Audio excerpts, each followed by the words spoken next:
Oi pessoal, tudo bem? Vamos continuar lendo Napoleão Hill no livro Capitão da Minha Alma, Senhor do Meu Destino. Esse livro aqui, esse livro então que pelo menos o título, ou nem só, também o conteúdo, ele se inspirou no poema Invictus, do William Ernest Heine, que é concluído dessa forma: não importa quão estreito o portão, quão carregada de punições a lista, sou senhor do meu destino, sou capitão da minha alma. Ou seja, não importa quanto de dificuldade nós possamos ter que atravessar durante essa nossa estada como seres humanos, nós que somos seres infinitos divinos, não importa quanta dificuldade a gente tenha que enfrentar pela frente, porque nós somos regidos por leis magnas, leis absolutas, estamos vivendo no plano do relativo, porém guiados por leis naturais absolutas, inclusive a lei da causa e efeito. Então não importa o que seja que nós estejamos colhendo agora, digamos assim, que esteja trazendo não aquilo que a gente gostaria de estar vivendo, esteja trazendo sofrimento, não importa quantos percalços, há sempre uma semente de êxito em cada adversidade, como o Napoleão Hill explica, e também há que se entender, como ele também explica, que tudo passa pelo nosso mental,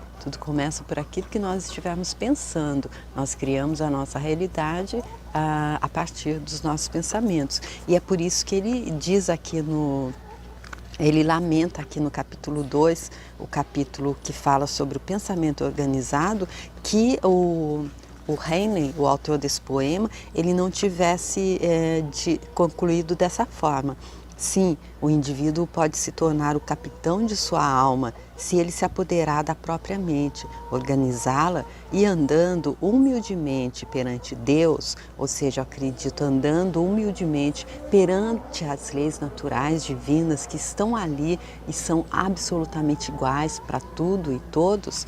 Então, ele deveria então estar expressando essa mentalidade na forma organizada, calcada em definição de objetivo. E aí sim ele diz, se o indivíduo fizer isso, aí sim ele pode ser capitão da sua alma, senhor e senhora do próprio destino. Pois também há que se entender que nós temos livre-arbítrio, que estamos todos em uma escola, como o próprio Jesus Cristo disse ali no livro, esse livro que eu fiz, Boa Nova, psicografado por Chico Xavier, ditado por Humberto de Campos, o próprio Jesus Cristo disse que aqui sim é uma escola. E se é uma escola, estamos todos aprendendo, estamos todos fazendo essa travessia, estamos todos em trânsito, como Humberto de Campos diz nesse livro também, para evoluir, para voltar para a casa do Pai, como ele disse também. E se a gente, enquanto essa ficha não cair de que o único poder que a gente tem, de acordo com o que eu estou aprendendo aqui com ele, eu acho que foi Guimarães Rosa que eu vi no Sertões Veredas, ele disse que, se não me engano, tá? Minha memória às vezes não me... mas ele diz que eu não sei nada, mas desconfio de muita coisa. Então eu também desconfio que seja isso que ele está dizendo, que enquanto a gente não entender, enquanto essa ficha não cair, enquanto a gente não captar que tudo depende de nós, que o único poder que a gente tem é o de transmutar os nossos pensamentos, é o de sermos os guardiões conscientes do nosso mental e saber que aquilo que a gente está pensando está criando a nossa realidade e saber que aquilo que a gente está vivendo, que parece que é castigo de Deus, como a gente pode ter aprendido que seria, que é apenas a gente tendo que passar alguma coisa que a gente já fez alguém passar. É isso que eu desconfio que seja, tá, gente? É só o meu interessante ponto de vista. E aí eu estou aqui compartilhando com vocês que escolheram, então, estar lendo esse livro comigo, e nós estamos então nesse livro fazendo o terceiro capítulo, em que ele fala da atenção controlada. E nesse livro ele está apresentando conceitos de visão criativa, pensamento organizado e atenção controlada. Nós já fizemos os dois anteriores no primeiro e segundo capítulos, e agora entramos no terceiro e último capítulo. E assim ele nos ensina a cultivar essas qualidades e explica a importância delas para a conquista do sucesso. Então aqui no terceiro capítulo, a atenção controlada, ele está falando aqui, é o Andrew Carnegie, porque esse livro ele traz trechos de conversa dele com o mentor dele. Ele quem? O Napoleão Hill, o autor. Ele traz trechos de conversa dele com o mentor dele, que foi a pessoa, aquele magnata do aço, aquele homem muito bem sucedido, que usou os princípios do Mastermind, como ele diz nesse livro e também nos livros Pense e Enriqueça e Mais Esperto que o Diabo. Eu fiz uma série com cada um deles, eu deixo aqui se você quiser ver. Ele explica que é muito importante, entre todos os pontos que ele traz dessa filosofia do sucesso, ele colocou tudo isso em princípios e nos traz, são 13 princípios básicos que ele traz ali no livro Pense e Enriqueça. E de tudo isso ele traz que é super importante estarmos nos aliando, estarmos fazendo alianças com mentes que estejam na mesma busca que a gente e com mentes mais afiadas até do que a gente. E ele diz que quando há essa fusão, há um fenômeno inexplicável que faz com que esse grupo ele tenha superpoderes para estar conquistando o que ele deseja, o que ele está trabalhando em prol. E eu acredito que seja, disse no vídeo anterior, também desconfio que seja como Jesus Cristo disse, onde 2 ou mais de vocês estiverem reunidos em meu nome, ou seja, estiverem reunidos com um propósito igual, positivo em meu nome, ou seja, que seja para o bem de todos, o bem geral da nação, eu estarei com vocês. Eu acredito que seja por isso que a gente ganha esse superpoder. E ele disse também que quando nós conseguimos, nós fazemos tudo, colocamos tudo isso que ele trouxe, os princípios juntos, e a gente chega ali com a nossa imagem mental daquele desejo que se tornou uma obsessão, daquele desejo que passou pelo hábito controlado, daquele desejo que veio sendo controlado pela vontade, pela autodisciplina e tudo mais que ele mostrou ao longo do livro, a gente consegue uma pintura, digamos, exata daquilo que a gente quer, e aí a mente consciente, a subconsciente acessa isso, e é ali que há a fusão com a inteligência divina, e aí ela potencializa esse desejo nosso também, fazendo com que ele se atualize na nossa realidade, ele que já está manifestado no plano mental. Por isso que eu acredito que também esteja aí esse mistério de quando as pessoas ligadas no Mastermind conseguem então esses superpoderes. E aqui então ele está discorrendo sobre isso, está falando um pouco de como é também que isso passa pela química. Ele está sendo bem específico, aqui quem está explicando é o próprio Napoleão Hill, porque ele começa dizendo que escondido nessas duas palavras, atenção controlada, há um poder estranho que é suficiente para remover todas as limitações comuns autoimpostas que as pessoas aceitam e pelas quais são restritas durante toda a vida. E aí, olha, dá para entender o quão grande é esse conceito de atenção controlada, se a gente, como ele já disse, conseguir realmente assimilar. E para isso ele diz que há que se ficar realmente atento, acredito que tem que ter atenção controlada também, e ter persistência e autodisciplina para estar lendo e relendo até que a ficha caia.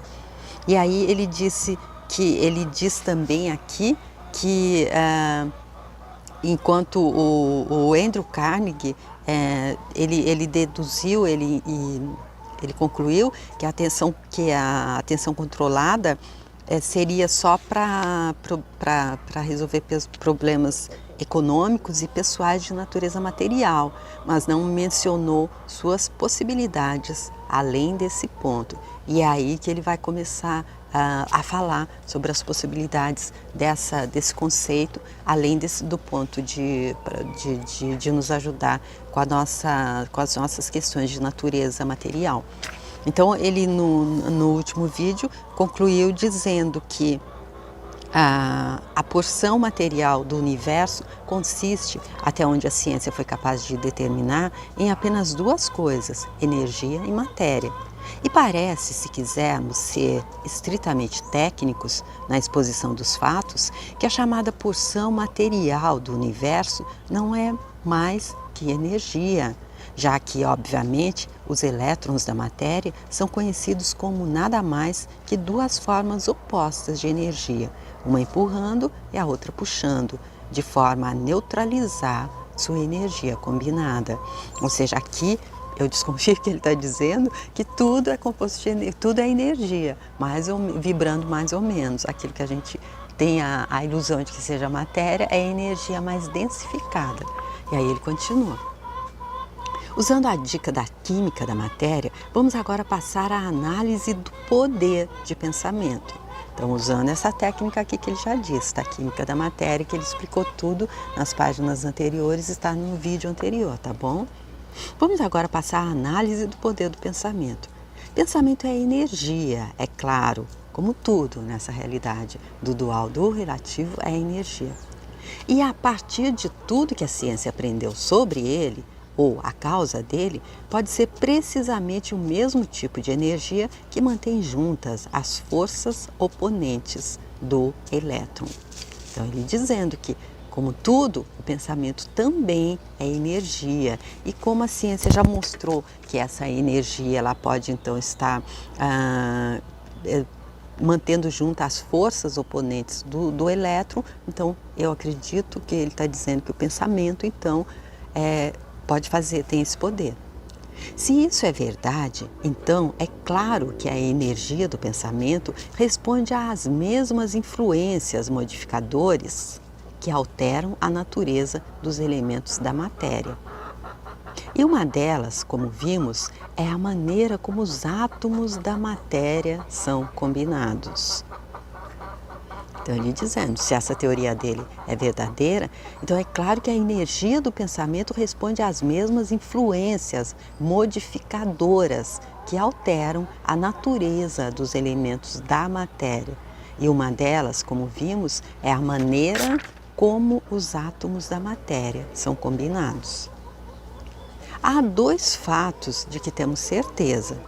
Primeiro, que a natureza da matéria pode ser modificada pela combinação de elementos de outra matéria. Então, aqui ele está trazendo dois fatos que a gente deve é fato.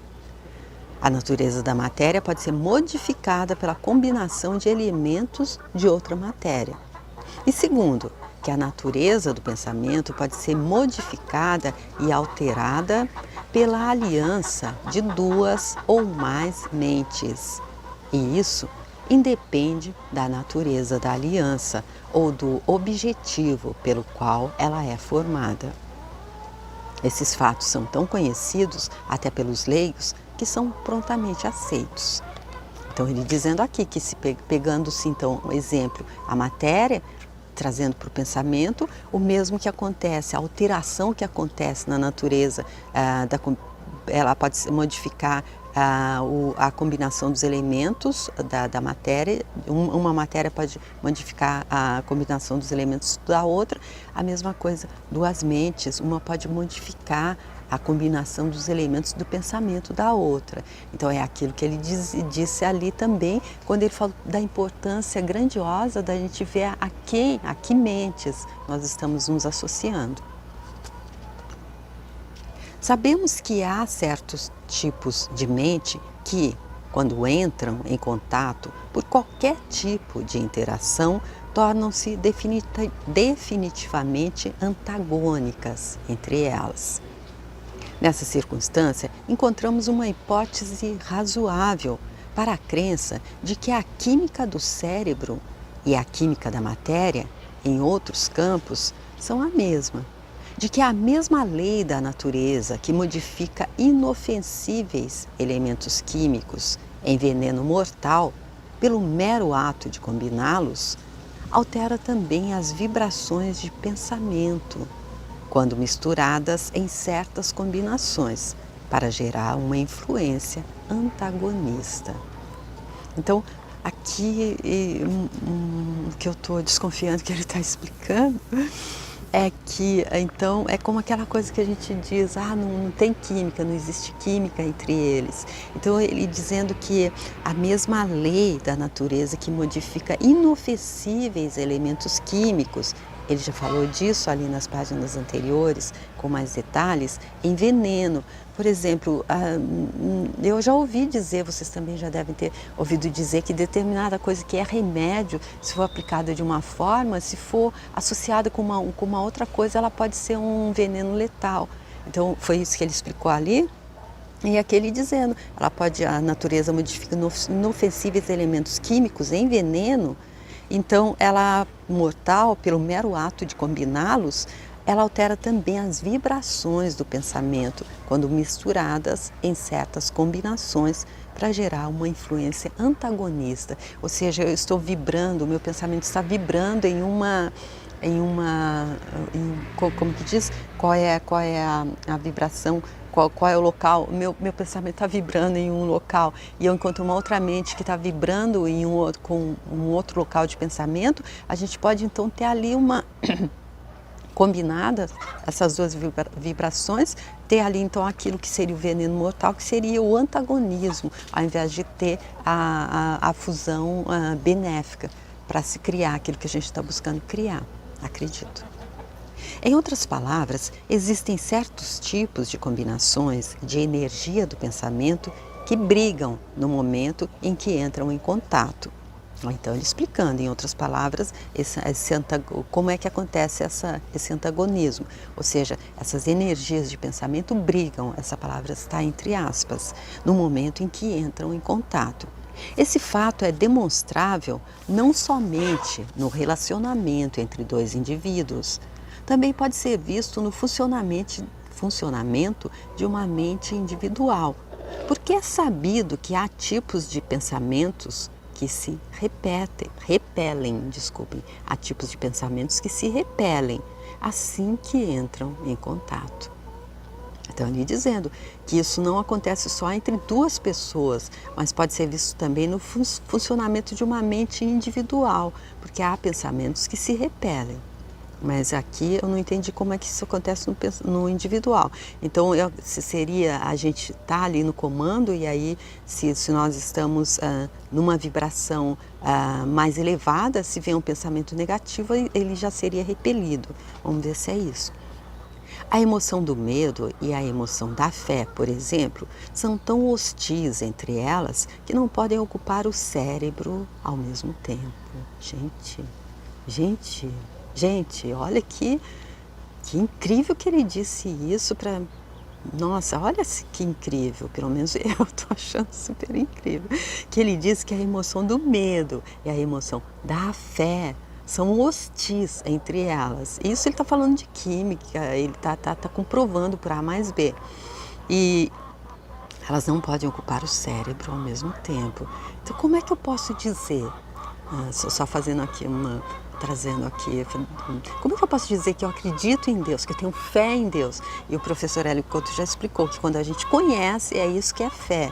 Por isso a gente não precisa ir ali no cartório e pedir para alguém colocar um carimbo ali, eu dou fé, porque essa pessoa conhece aquele. O dono ali do cartório conhece, então ele dá fé para você que não conhece. Mas se você conhece Deus, então você tem fé nele. Como é que você pode dizer que conhece Deus e tem medo? Tem medo de um monte de coisa. Aí ele diz ali no livro Pense em Riqueza que o que pode fazer com que a gente nunca assimile esses princípios que ele trouxe da filosofia do sucesso e nunca saia da falta e escassez são 6 temores básicos, que ele traz um capítulo só falando disso, ou seja, são medos. Então, aqui ele dizendo, se há fé, não pode ter medo, se há medo, não pode ter fé. Uma ou outra deve dominar e sempre domina. Há certos meios pelos quais um indivíduo pode determinar qual dessas duas emoções ou qualquer outra vai dominar o cérebro dele. E um dos mais importantes desses métodos é a atenção controlada. Então, ele dizendo que há meios para que a gente determine qual dessas duas emoções. Nós temos livre-arbítrio, nós podemos e temos o poder, ou nós temos o poder e podemos transformar os nossos pensamentos. Então, quais são as emoções? A gente pode ser o dono da nossa mente. Então, qual dessas duas emoções, o medo ou a fé, a gente vai deixar que habite a nossa mente? E ele diz também no livro Pense e Enriqueça que há duas entidades em todas as pessoas. Uma, ela é exatamente alimentada e ela vibra e ela trabalha usando a energia do medo, da negatividade, e a outra, ela trabalha, ela vibra e ela usa a energia da fé, da esperança, da coragem. É isso que ele diz ali no livro Pense e Enriqueça. Então, ele dizendo que aqui, e é a gente que determina, a gente que escolhe quem é que a gente vai alimentar. É o lobo ou é o cordeiro? Ele diz também no livro Pense e Enriqueça que para encontrar o nosso maior inimigo e o nosso maior amigo, basta que a gente se olhe no espelho. Eles moram entre as nossas duas orelhas. Como parte dessa descrição, devo agora chamar a atenção para uma lei da natureza pela qual semelhantes se atraem. Às vezes, há chamados de lei da atração harmoniosa. Às vezes, a chamamos de lei da atração harmoniosa. Por ação dela, coisas que são adequadas umas às outras, no grande esquema da vida, têm uma tendência natural a se unir. Então, aqui ele vai falar, ele estava falando do que se repele, agora ele vai falar do que a gente chama de lei da atração harmoniosa, que são quando semelhantes se atraem. Por ação dessa lei, coisas que são adequadas umas às outras, no grande esquema da vida, têm uma tendência natural a se unir.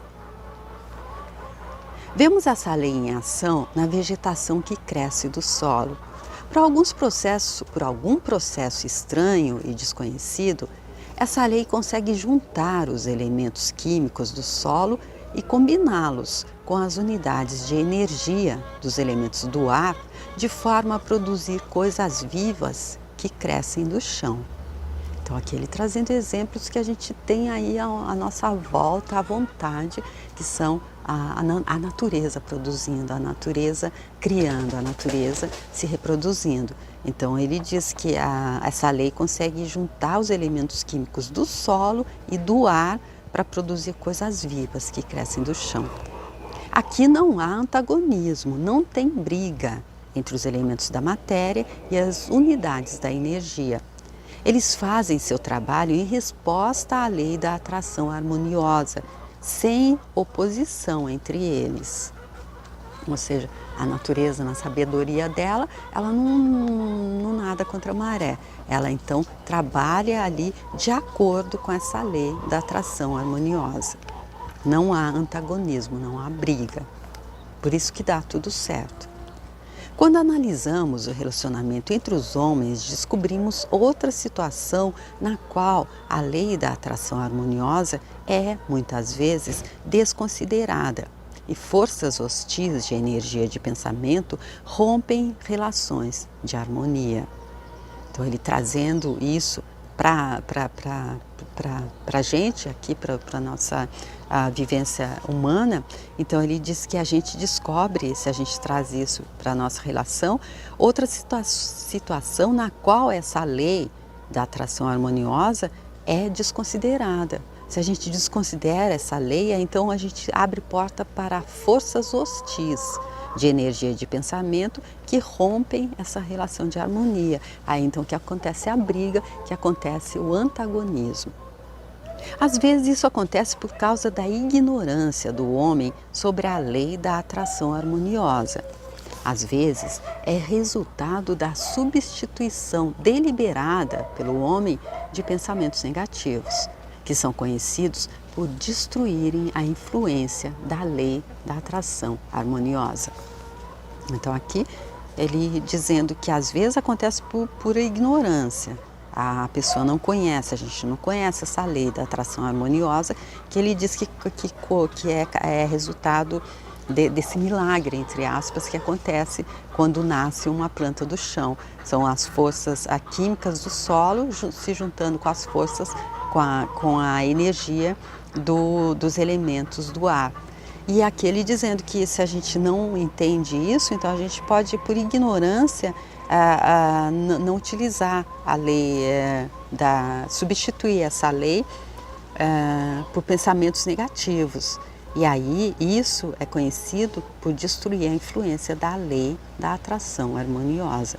Ou seja, aqueles pensamentos aos quais a gente vai dar atenção, aqueles pensamentos que a gente vai alimentar, eles são de vital importância para decidir o que é que a gente vai viver, qual é a realidade que a gente está escolhendo viver. Então, a pessoa que dominou essa filosofia e formou o hábito de aplicá-la em todos os seus relacionamentos com outras pessoas é beneficiada pela lei da atração harmoniosa.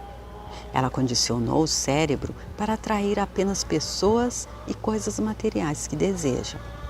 Agora vejamos como é o processo de condicionar o cérebro para capacitá-lo a se adaptar à influência da lei da atração harmoniosa.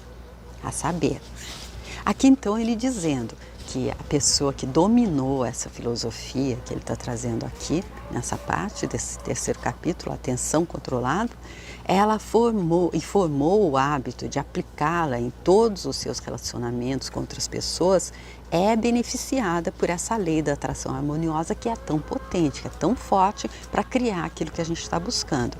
Mas essa pessoa, ela condicionou o cérebro para atrair apenas pessoas e coisas materiais que deseja.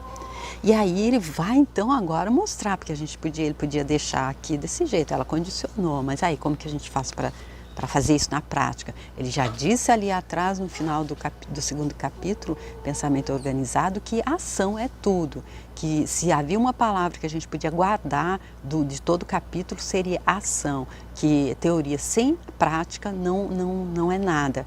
Ele já disse que o conhecimento é poder. A gente conhecendo, a gente pode transformar a nossa vida de falta em escassez, em qualquer que seja o setor, em abundância e plenitude em todos os setores. Porém, a gente só tem esse poder real para fazer isso se a gente colocar ele em ação. Se a gente ficar só na teoria, não vai acontecer nada.